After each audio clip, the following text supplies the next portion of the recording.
Okay, I believe we are live. Let me make sure that my chat is up and working, and it looks like it is. So I'm gonna go ahead and get started.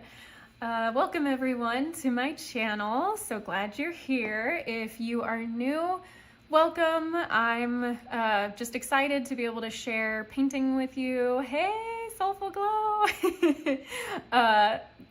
Welcome back. For those of you who are returning, I'm so glad to have you.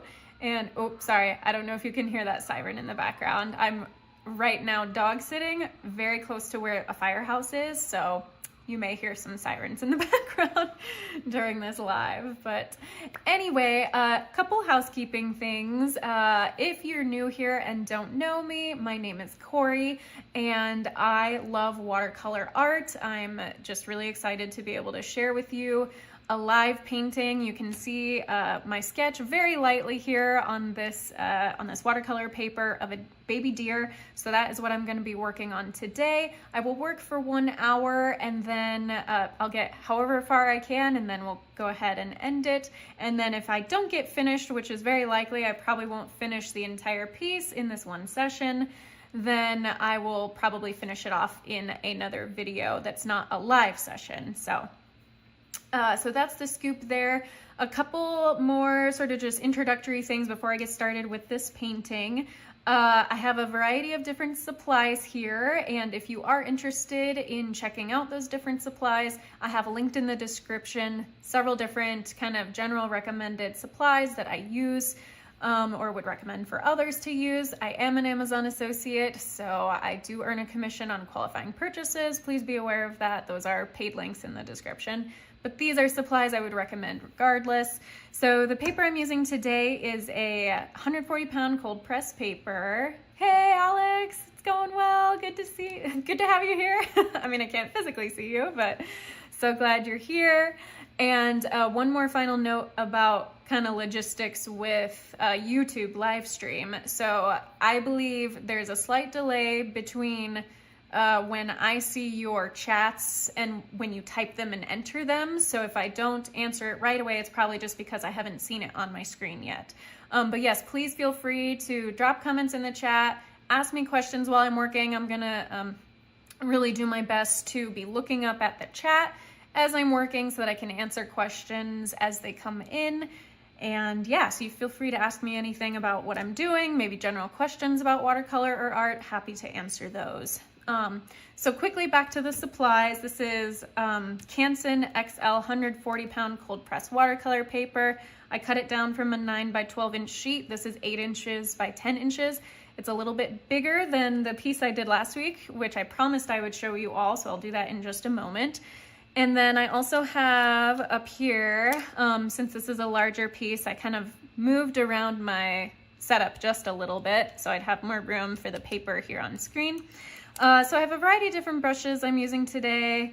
The only one from the Artigria set, which again is linked in the description, is this little flat brush. I'm not 100% sure whether I'll use it or not, but I do tend to use this one for mixing colors. I cleaned up my palette, so if I need to mix any new tones, I really like using this brush because it fits in the paint wells very nicely.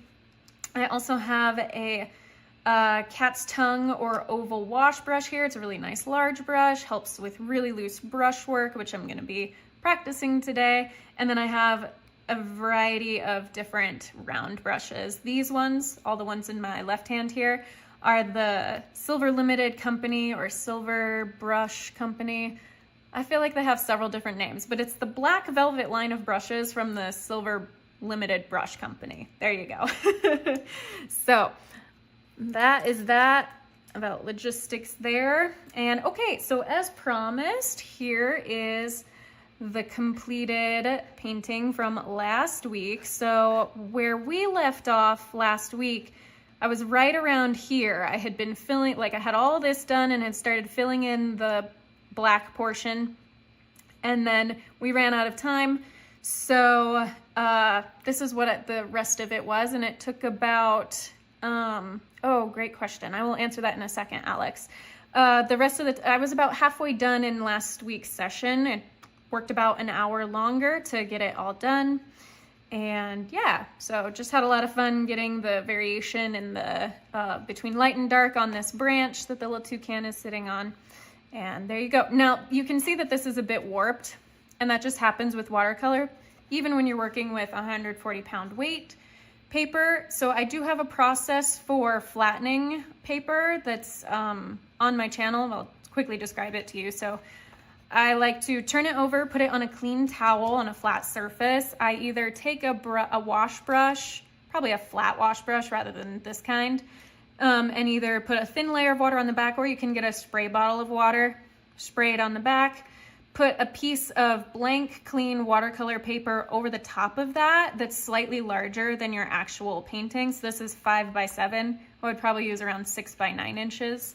So lay that, then put another towel on top, and then put a big stack of coffee table books or some heavy weights over the top of that. Let it sit for 24 hours. And then when I take all that off, at the end, this helps, that takes a lot of the bending and warping out of the paper. So I'm not currently home right now in my regular studio, so I will do that once I'm back there. But all right, Alex, you had a great question. Is the paper attached to the table or a board? It is actually attached to the table. Now, if I'm doing something that's a little more prolonged and I want to be able to move it, I would attach it to a board. And I actually even brought, so this is blue tack right here. So I just tear off, that's maybe too small. I tear off little bits of this sort of malleable, sticky tacky stuff, put it on several spots, kind of in the middle and along the edges.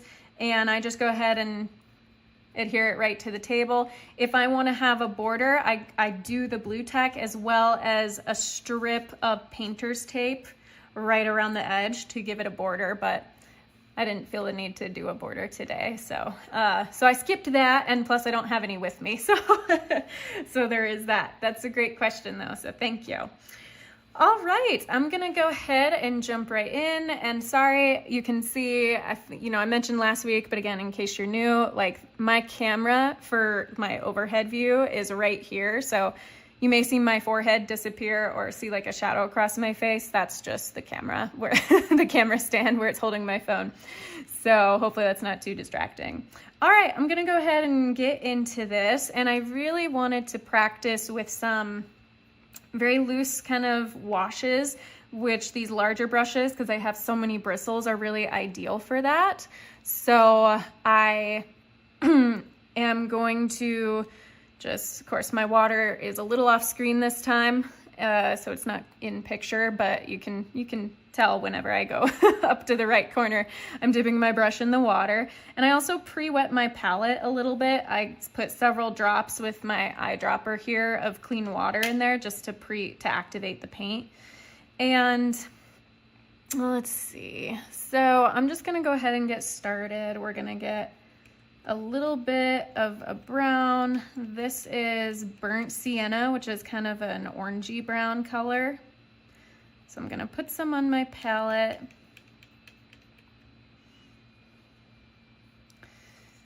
And I rinse my brushes every time I go from one color into a new color.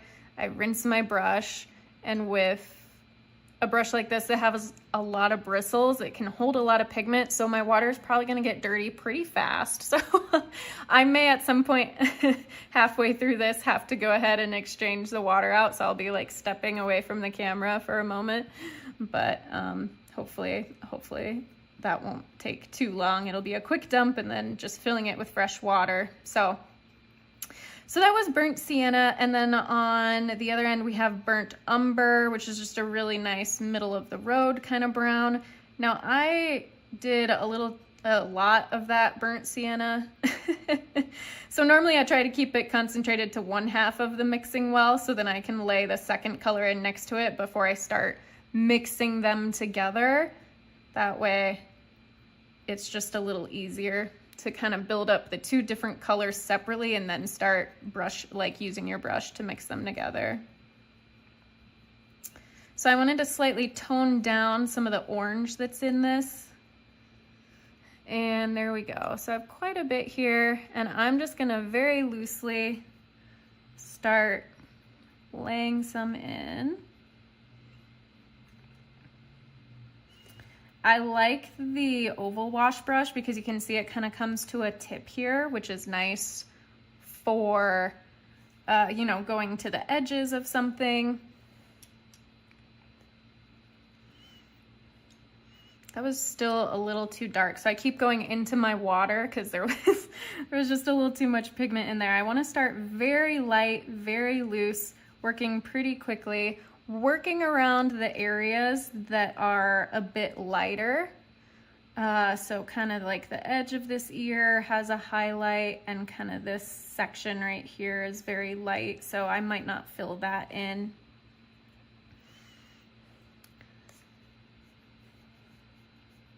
And just trying to fill in a fairly large area all at once, and I'm working pretty quickly because this paint is drying very fast, and I actually want to be able to take advantage of some of this sort of wet into wet technique where the surface is already wet, and then I can go in with wet pigment over the top. And those edges just really smooth and blend out quite naturally. So helps me create some of those shadows, those darker sort of areas inside the ear, just naturally create some of that shading that's happening. I like using the wet into wet technique for that purpose, for smooth kind of gradients and transitions. Get right on the edge here.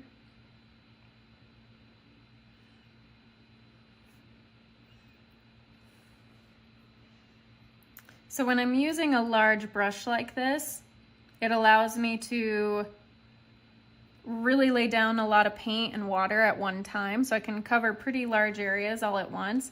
But then again, especially when I go over here and brush out the excess moisture and kind of reshape the brush back to a tip, then I can also do a little bit of detailed work. Obviously not as detailed as it would be with a brush like this, but you can still kind of work fairly quickly and not worry about transitioning back and forth between multiple brushes. So that's why I like this oval wash, sometimes even better than the flat wash brush. Okay. So, and if you were with me last week, you probably learned that layering with watercolors is a very important piece of kind of just achieving more dimension, getting a little bit more of a realistic look. Now, with this week, I'm not gonna go necessarily for realistic coloring. On this one, the realistic coloring was actually already very vibrant, very bright, very strong colors. So I wanted to kind of take some of that and bring it into this deer and have it be a little more fantastical type coloring. We were talking last week about how to use non-local color or an unexpected color, basically. Oh yeah, it is a great brush, Alex, and yeah, happy to show how to use it. They call it, any brush that has a lot of bristles that sucks up a ton of water and pigment, they call it a thirsty brush. So I would definitely say this is a thirsty brush, which is great when you want to just really go to town, lay down a lot of water and pigment. So when I use an unexpected color, for instance, I'm gonna go in here, I'm gonna re-wet this because it dried a bit, and I'm gonna go into my dioxazine purple, and I'm gonna lay some of that in there. Now, obviously, in real life, deer are not purple, but when you use a different color than maybe you would expect in reality, but you use it at the same value as you see it on your reference image, then it's going to translate to the eye really well. As long as you're achieving the correct value in your shading, you could technically use any color you want. So you can really have fun with it, really create some fun kind of rainbow colors. I'm going to be using, I love how there's already some kind of orangey rust tones in there. So I'm going to be maybe pushing into a little bit more of that fantastical edge and adding some actual orange in there. I'm gonna have some reds, and then those kind of purples are really gonna come in for some of the shadows. So that's gonna be really fun to implement that. It just gives it a whimsical, kind of fantastical feel to it, and I really enjoy incorporating that into my work. So, all right, I talked a lot without actually working, so I need to darken that shadow just a little more. Here we go. I'm gonna really push it. Now you can go as subtle as you want. You could have the purple concentrated to only one little area, or whatever color you decide to use that's kind of not your typical color. Or you could go all over. One of the favorite paintings that I've ever done is of an elephant, and I used rainbow colors throughout the entire piece, and that was a lot of fun. So totally up to you how far you want to push it. Okay, another great thing about this big brush is this idea of just blocking in color. Again, you can cover a large area all at once, and you can get your tones pretty dark because it can take on so much pigment at one time. And I'm also this week not going to be as maybe precise with some of the brushwork or some of the details. I want it to be a little bit of a looser style. Now, I did, of course, start with my pencil sketch, which is, in my opinion, if I'm going to be doing a longer piece, very crucial, because it just makes sure that my proportions are correct. I can verify that I have things laid out as accurately as I can before I actually get started painting. So I definitely have some of those details, but I might not necessarily be as precious with it, I guess, this week. And I realized on the left ear, I actually didn't start with water on the surface, and that actually, see how much easier it was when I laid some clean water down on there to actually fill in that space much more quickly. So also, when you are quickly laying down those washes of color, sometimes just initially laying down some clean water, this isn't necessarily clean, but you get what I mean, the water straight from your jar, versus when on this ear where I just started putting paint on the dry surface. Okay, we're gonna go dark in here. Oh, I may get some red. This is a alizarin crimson. It's a very cool red. It has some of those bluey purple kind of tones to it.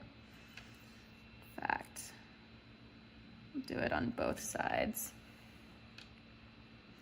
See just how, I just love how that wet and wet technique just creates this feathered edge. Again, perfect for blending. And then once that dries, I'll go back and kind of reinforce it and darken it up like it is on this side.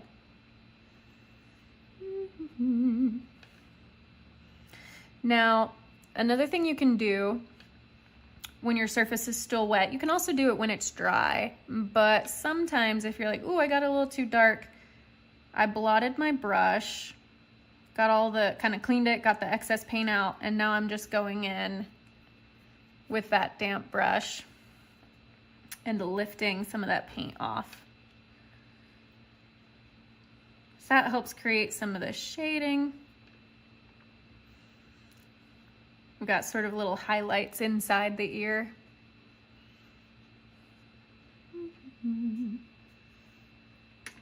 This is really dark here.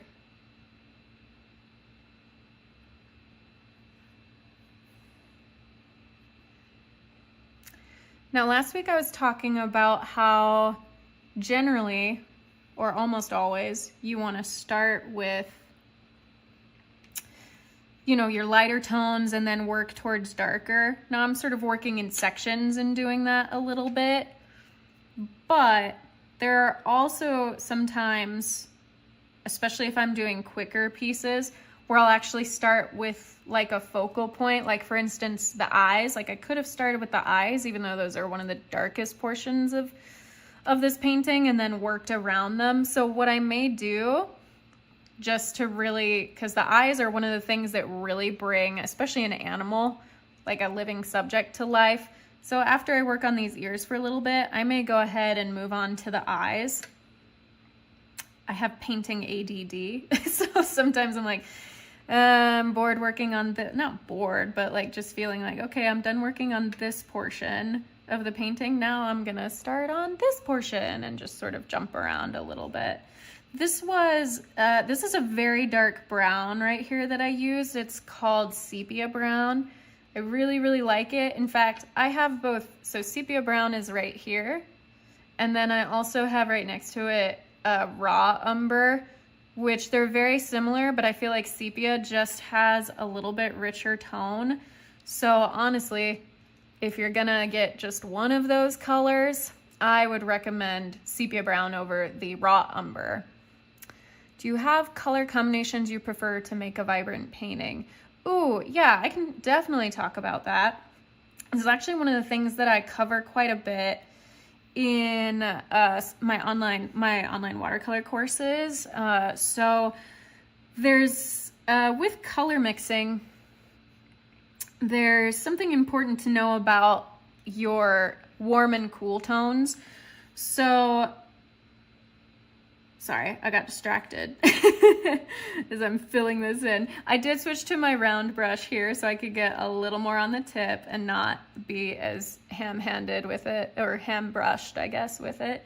So basically, there are, on the color wheel, warm and cool colors. So you have like your reds, oranges, yellows, and then you have your greens.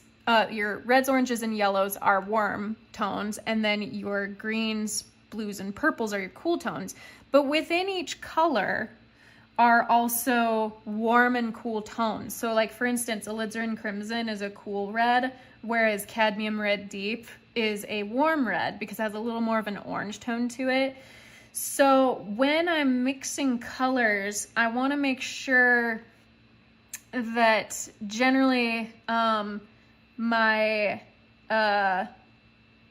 temperatures aren't too far away from each other on the color wheel. And I know it's kind of hard to describe without a color wheel. So again, like, I go really in depth with it in my online courses, but the idea is that like, if I took this cadmium red deep and mixed it with ultramarine blue, this cadmium red deep has some orange tones to it, and orange and blue are opposite on the color wheel, and when you mix those together, they create more of a dull brown tone. So I always make sure that when I have colors side by side that are mixing together, I do my best to make sure they're not too close to being complementary colors, if that makes sense. So like these colors, oranges and the kind of red orange and the reds, and even this one, they're gonna go really nicely together. Whereas like if I did blue and orange right next to each other, probably not the best idea, or even blue and yellow. This is a really warm yellow.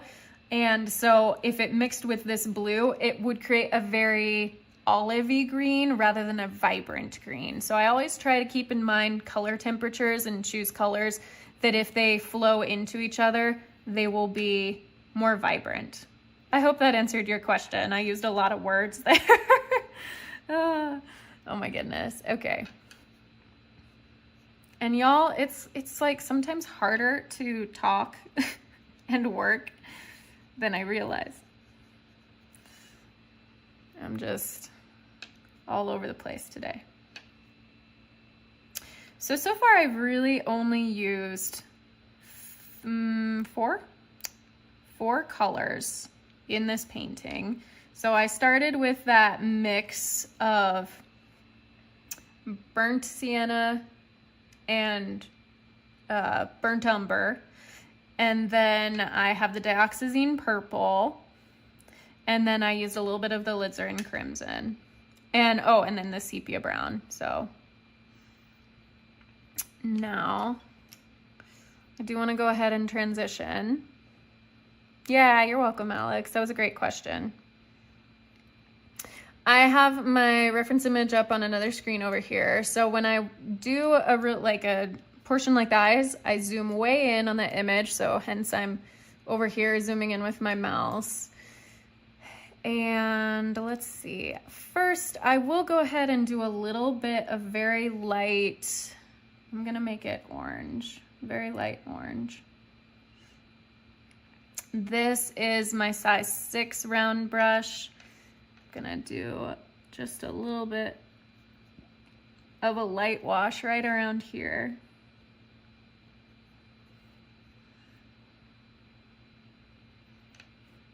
Aw, thanks, Soulful Glow.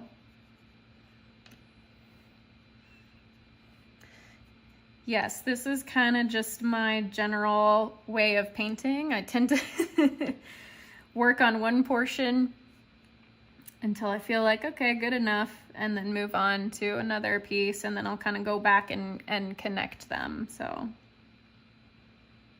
now I'm laying in this lighter tone first so that when I do get right next to the eye, it's not something where I'd have to go back and try and get right next to a super dark color. So I guess in this case, the rule still applies. I'm starting with the lighter tone just to block it in, and then I will do the really, really dark eyes, and then I'll kind of fill in some of the details later. So I really like using Payne's Gray in the place of black, or sometimes mixed with black.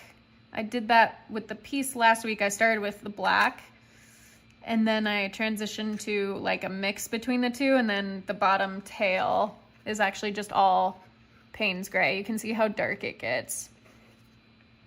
Okay. And since I'm right-handed, it probably makes most sense if I start with the eye on the left. So I have a very light, right on the edge here, there are these very light rings of color. Probably if we were zoomed out, like I wouldn't see them, hence why I zoom way in on the eyes. So I'm gonna initially lay down just a lighter tone.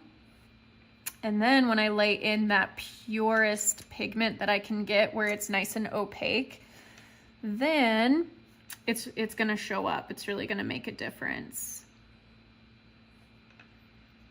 I'm staying right on that tip, doing my best. I'm painting around the highlights.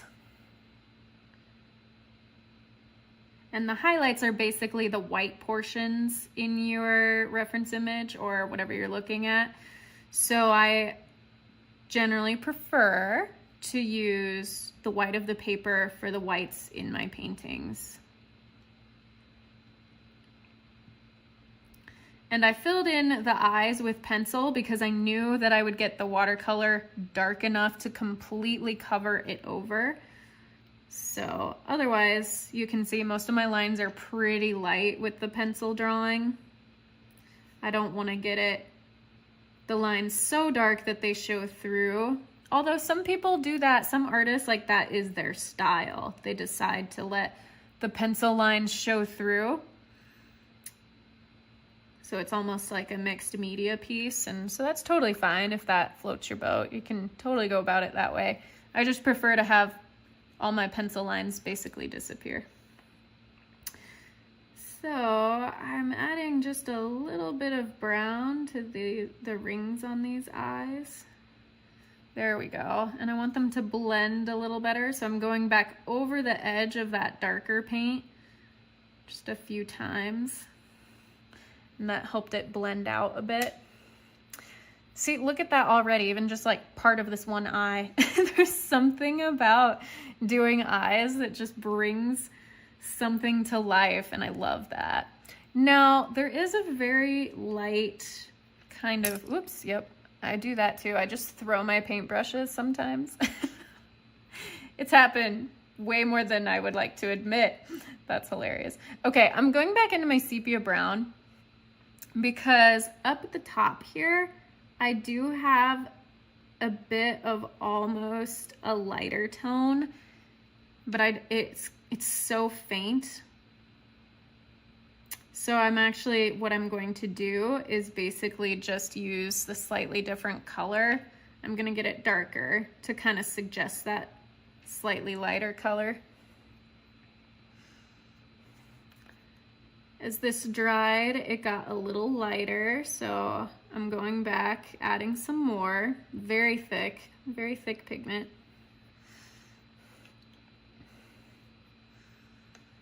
Blend that out a bit. Oops, I went a little too far. Let's see if I can lift some of that. There we go.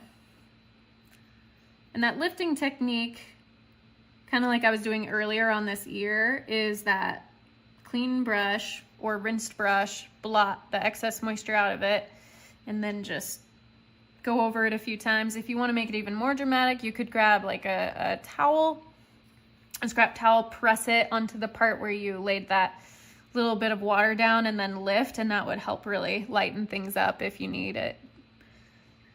Okay, so now I'm getting into some of these eyelashes here. This is where, oh, you see, I got ahead of myself. This happens. I actually want to lay in, let me get some of this burnt sienna, one of my favorite browns, because I didn't paint it in to begin with. So before I get too far along, I want to kind of add some of that.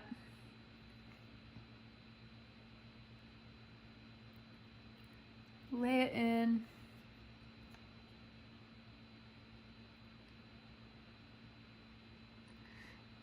Kind of going back over. Sometimes if you get too much paint, you can just rinse your brush, get the excess pigment out, and then just go over what you already had and start spreading it around, and that will help lighten things up as well.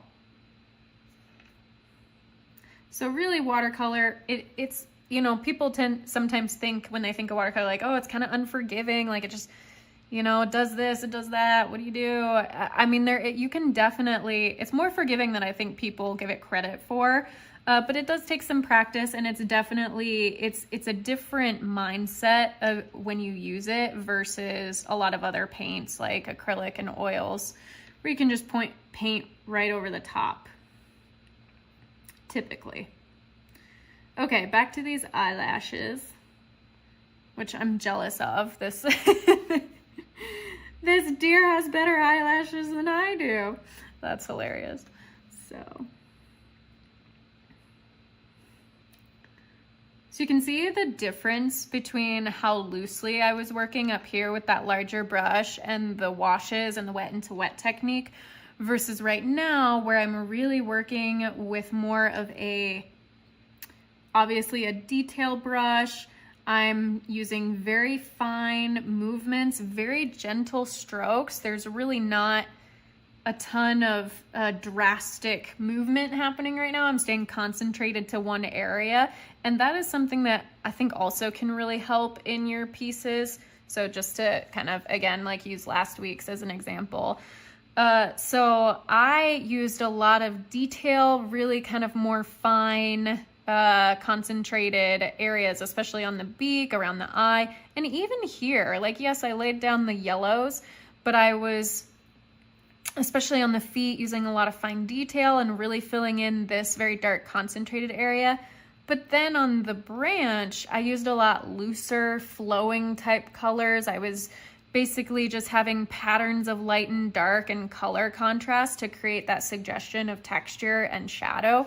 So that I'm actually doing kind of both of these techniques within the deer. So like, here's that very concentrated, detailed, focused area, and then the rest, a lot of other areas like here on the ears and on the face, I will have it looser, especially on the body. And then on the nose, it's gonna be, again, probably more detailed. So sometimes creating contrast between those looser areas within one subject and more concentrated areas, that can really bring your eye straight to the very detailed part of your painting, create a focal point, which I do like doing. It just creates visual interest.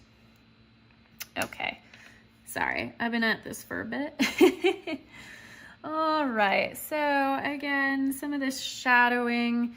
So the eye itself, very opaque, very detailed. Some of the shadowing maybe I will get to be a little looser, just a bit. I read recently on one of the, I think it was Instagram, another artist had posted something that really stood out to me about this idea that we, oops, that's the wrong mouse. Two computers, two mice, it's crazy. All right, I'm zooming out on the image on my screen so I can kind of go back to this more loose work here. But anyway, so back to what this artist was saying is this idea that, you know, I think some artists, especially if they want to work realistically, can get a little down on themselves if there's almost like evidence that an artist created it. That's I don't know if that makes sense, but it's okay for someone to look at a painting and say, hey, that's a painting, rather than, oh, is that a photograph? Now, for people who work hyper realistically, where they want it to look like a photograph, it's so impressive. And I have also a couple times tried to emulate that, but I don't think there's any shame in having your work look like, have kind of an artist touch to it, if that makes sense. So it's okay to have this kind of like minor imperfections, because that's what's gonna indicate that a human created it. And I think that I just love that, especially in such a digital age. It's okay to have a human touch. I see there's a new question here. So how do you decide what you want to crop out of your reference photo? That's a really good question. Sometimes I do something, especially like if it's a commission piece and someone's asking me to do something very exact, like I will crop in to make sure it's like really zoomed in on the subject itself, and then go from there. Like with this one, I don't know, did I say that the reference image is linked in the description? If I did, apologies. If I did not, it's linked in the description. It's from unsplash.com. They have royalty-free images on there, which is great, or copyright-free, basically. So if you want to see what that original image looks like. So with this one, I really didn't do too much cropping out. It was more, well, I guess I did. Let's see let me just look at the original image really quick. Yeah, so I kind of like, there's a top portion in the image and a little bit of side stuff over here that I just didn't feel necessary. For me, the thing that I get the most joy out of working on is the live subject itself, whether it's a flower or an animal or a person. I also love doing people portraits. I think that I prefer to give as much attention to the live figure than the background. So that's a lot of the time impacts my decision. If it's something more zoomed out, I will crop in on the figure itself. Or let's see, what are kind of some other sort of examples? Now I have done a commission piece where it was very much, the background was in this gorgeous, what are those? Botanical garden.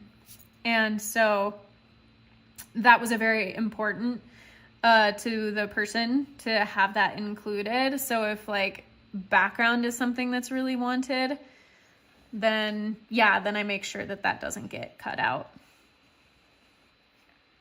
Great question, thank you.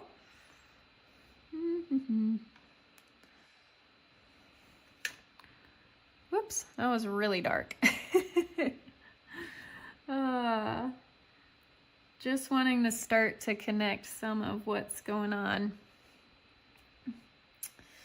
in this eye up to the ear. So I laid in some dioxazine purple, and now I'm going over with some brown, and there's something, burnt sienna, which is that rusty orange brown. Something about that purple and orangey brown that just looks so nice together. So creates a very warm tone. I really enjoy autumn colors in general. That's just like my personal taste. So it's kind of fun when I can incorporate them. In fact, like this sepia brown is almost a little too cool in tone. It kind of has some sort of grayish blues, so I want to warm it up a bit. Now, in the image itself, it is a bit of a cooler tone, but since I'm the artist, I get to make the decision. So, so I'm gonna go ahead, warm it up a bit. I added some alizarin crimson. I'll do the same over on this side. Now, that is to say, another way to create contrast in your pieces is by contrasting cool tones with warm tones. So purple itself is a little more of a cooler tone, obviously, than red, but this is a bit of a warm purple because it doesn't have as much blue overtones to it. So I am overall staying in a fairly warm palette. But to create some contrast, I might, in this section where it is a very cool kind of temperature in the photo, I may transition to some slightly cool colors. I may add a tiny bit of ultramarine blue to my purple and see what that does. Make it a little more of a blue violet. Oh, let's go into my sepia here. This is very dark, some dark shadowing. Now at this point, I haven't really started adding any hair-like texture. I'm still working with just the washes of color. That will be something that I will probably do closer to the end, although some of this I could probably add. Let's see, I want to get a little bit of orange in here. There we go. I could probably add a little bit of, you know, some of these feather lines to create sort of the suggestion of fur. But in this piece where I want it to have more of a loose painting style, I probably won't add as many details. I may choose a few select areas, like I was talking about earlier, maybe on the ear, a couple spots, where I'll add some of that more really fine detail, and then the rest of it, it'll like let the brain sort of fill in. Man, the time goes by so fast. Like, I think for me, something that's an indicator that like I'm doing what I'm meant to be doing and doing something I love is when time disappears. I love that when I paint, I'll be painting for a couple hours and then go, what? Did it really go by that quickly? I didn't realize. So yeah, I think that's a good indicator that you're doing something you love when time just disappears. Okay, I'm zooming in. I want to go ahead and add some life to this other eye. There's a little more detail going on with some of the highlights in the eye. So I'm actually going to use an even smaller brush this time. This is my size 4 round brush. Get some more Payne's gray in here. And you know what? I decided to take some of the Payne's gray and put it on my palette over here, not because I was mixing it, but so it's actually a little bit of a test for me to make sure that it is as dark and as opaque as I need it to be, because since I pre-wet this paint well beforehand, sometimes it can look really dark and I'm like, okay, I got it nice and dark. But then when I actually get it against a light surface, it's a little too watered down. So this is actually helping me make sure it's as opaque as I need it to be. If you don't have, you know, a space to kind of mix on a palette, you can also get like a scratch sheet of paper, and that will help as well so that you can test it there before applying it to your piece. So let's see, Mr. Eye, here we go. Nice and light. Oh, thank you. Yeah, I kind of like that sort of really loose, flowy. I think it does need to get a little darker in here, so I'll add some more layers. But I think you're right, Alex. Thank you. I think I will keep this forehead section really loose and not paint as much of that hair detail as I would in something that I wanted to look a little more realistic.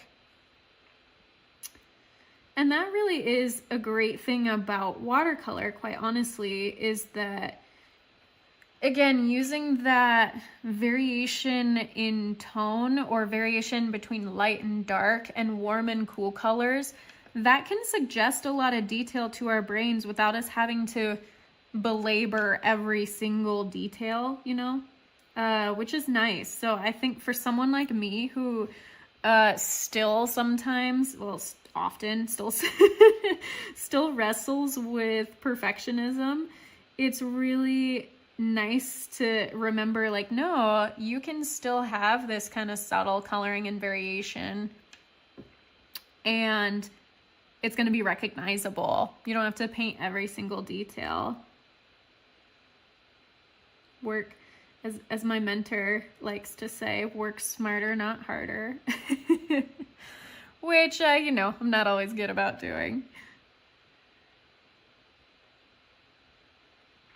I feel like that bottom corner was slightly lighter, so I watered it down a little bit. We're gonna go real dark in here.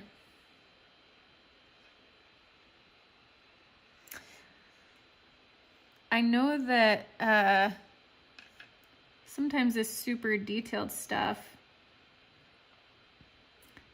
it's not, I don't know if fun is the right word. It might not be as fun as people would imagine, because you do have to be a little careful, maybe painstaking is the word, although I don't like to say painstaking because I really don't think it's painful. But if you're someone who's like, I just want to get it done, this is something where it helps you slow down. Like it forces you to slow down if you're gonna get this level of detail. So let me see. I think we're gonna go, let me grab some more of my burnt sienna here. So there's a little line here of shadow. And I know some of this detail probably is not translating fully on camera, what you're seeing. So hopefully you're getting enough of a gist of it that is sort of coming through. These nice bold darks, dark tones really help. Oh, that was too light. I also am someone who can get impatient. Like right now, I could switch to my smaller detail brush, but I'm like, no, I refuse. See, yeah, I need to, because I'm getting a little too quick, and so I'm not staying on the tip as much. So I'm having a harder time creating truly fine lines. So sometimes if you get to that point where you're like, oh my goodness, I'm just not achieving the level of detail I need, it could be you need to switch to a smaller brush, like I just did. I went from a size 4 to a size 0, so pretty big difference. Now I do have a size 2 and a size 1 in this set, but I didn't feel the need to use all of them today, so I figured if I needed super fine details like these little hairs, this size 0 brush would work great. And if I needed something in the middle, the size 4 and the size 6 do just fine.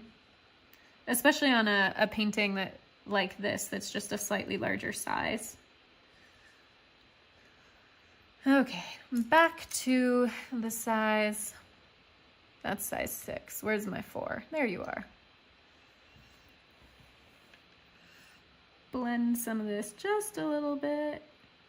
Just going in itty bitty kind of circles right along the edge between the lighter tone and the darker tone that I laid down. It's almost too light. There we go. Kind of getting there. Add a little bit of shading in here. Ooh, I love this. This right here definitely has some purple tones in it. That's gonna be perfect.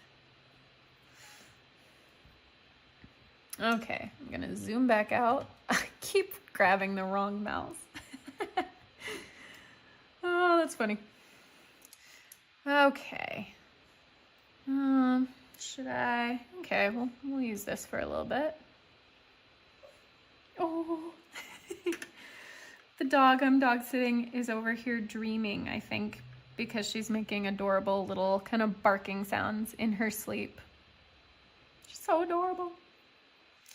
I don't know about y'all, but I love animals, clearly, and I love dogs, so.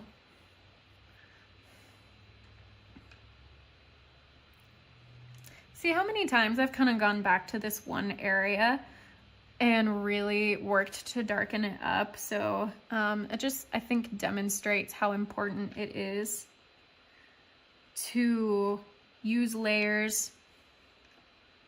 You can always go darker. Oop.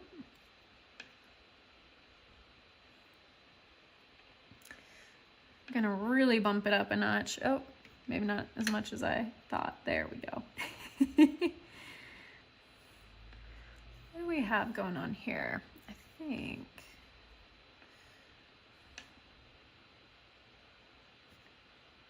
If I'm on the tip here, we'll get a little bit of that fur-like texture at the top. Maybe put a little here and there, and in the forehead, have a couple spots that are just subtly lighter than the others. Really, all it takes just adds a suggestion of fur. Sometimes less is more.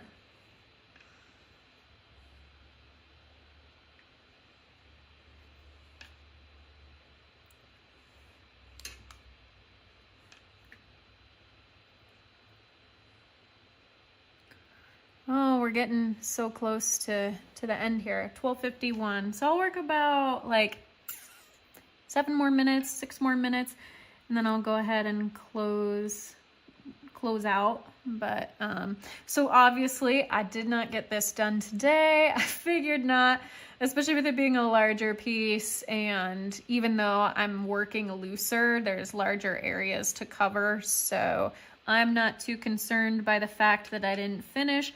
I will go ahead and finish it, hopefully in the next week, and get the rest of the painting out in a time-lapse video for you, so you can always then go watch it on my channel anytime, so you could then see the end result or the end work.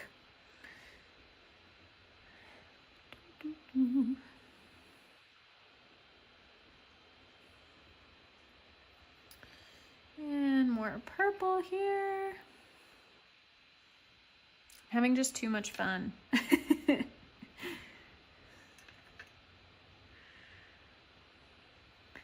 I think this, something that I'm very thankful for is that, like, when I first tried watercolors, since I didn't grasp how they worked, I just couldn't have fun with them.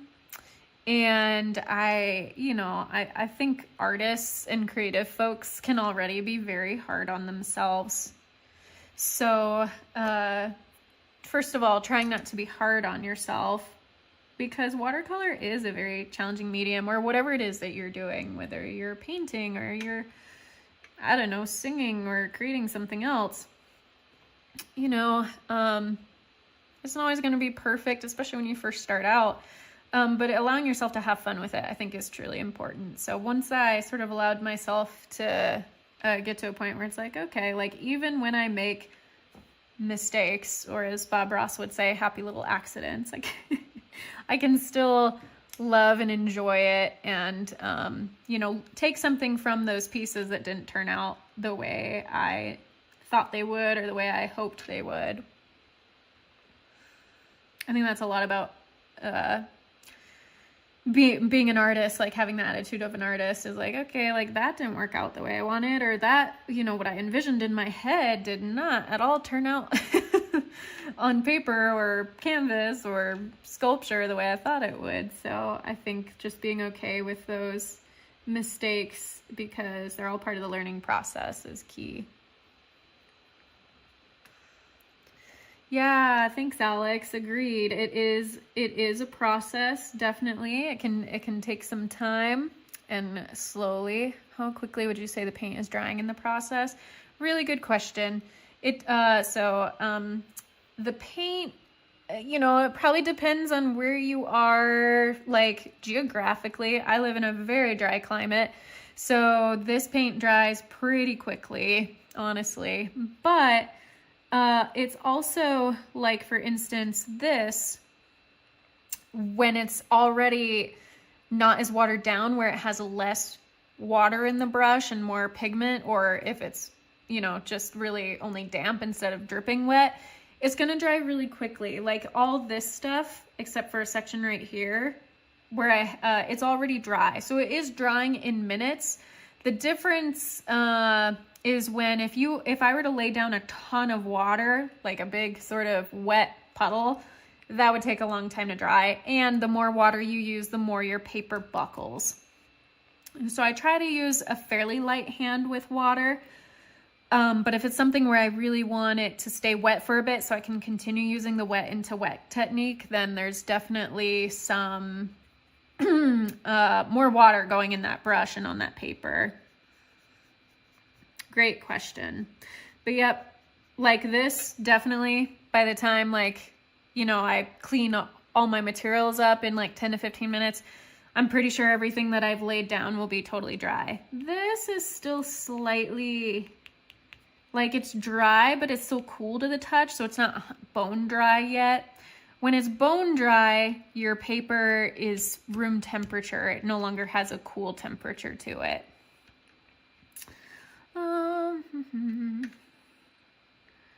Getting there. Okay, one more minute. It's hard to cut myself off because now that I'm in a flow, I'm like, let's keep going. We'll get a little bit of shadowing here. Part of the face. But yeah, I really like too that fairly quickly, like, we are starting to get something pretty recognizable. And a lot of that I would owe to, like, the eyes. If I had been working all around the eyes and hadn't done the eyes yet, it would look dead. It wouldn't look alive yet, I think. So, okay, I think that's just about it. So, thank you so much. I know there's just a couple people who joined me today. I'm really, really thankful that you did. I hope you had a good time. Thank you for your questions. I will finish this piece and post a video on my channel, most likely next week. And yeah, so I will have one more live session next Friday at same time, noon Mountain Standard Time. And I have not decided yet what I will paint. If you have suggestions, feel free in the comments. You're welcome. I was thinking of doing something maybe a little, I've done 2 living, like, actual creatures, but I was thinking of doing perhaps something like a fruit or a flower, maybe something like that, some type of still life object. So we'll see. But if you do have a suggestion, feel free to leave it in the chat, or you can always go back and comment on this video after the live is over. So, but yeah, I'll probably be by Monday or Tuesday next week is when I'll do the sketch for the piece that I'll do on Friday. And then we'll go from there. So yep, that one more live session on Friday. And then depending on, you know, just what my schedule looks like going forward, I'm hoping to maybe do some more live sessions. Thank you, Alex. I will also, when this is finished, share it in next week's live so you can see what it looks like when it's all done. But yeah, I'm hoping to continue doing live sessions in some capacity. I'm not sure if this is the best time for most folks just because it's during the day on a weekday. So I'll see if maybe I can move things around. Hey, hi from Georgetown Loop. Woohoo! Thank you. You got the tail end of it. That's awesome. All right, everyone. So just a couple things in closing. If you are interested in learning watercolors or going more in depth with them, I do have those courses on my website, which once you purchase them, you have lifetime access, can work through at your own pace. It's pre-recorded modules, video demonstrations, and then opportunities for you to practice. So you're welcome to check those all out. They are on my website, CoreyFrankCreates.com. My website is linked in the description, so you can check it out there. I also have a weekly email newsletter you can sign up for and get my no-brainer watercolor supplies buying guide for free. So yeah, just a great way to stay in touch with me. My website is the best place to do that. And yeah, I'm so glad. Let's see. It would be great to see something a little looser or expressive. Yeah, Alex. I feel like I tend to get looser with like florals and landscapes, because they're like, landscapes are not my forte, honestly. So I think because I don't get as like uptight about it, I can be a little looser with that. So yeah, I'll try and do something maybe a little looser next week. That's a really great suggestion. Aw, thanks, Soulful Glow. Yeah, it is fun to watch work come to life. I like doing that with other artists' work too, watching their work develop. So all right, my friends, that is it. I am going to go ahead and close out, and then I will sit here for a few seconds in silence, because otherwise that recording will cut off and my voice will get cut off as well. So, and I forgot to close out last time with what I normally say, so I'll do that this time. Be kind to yourself, be kind to others. God bless, and I will see you soon.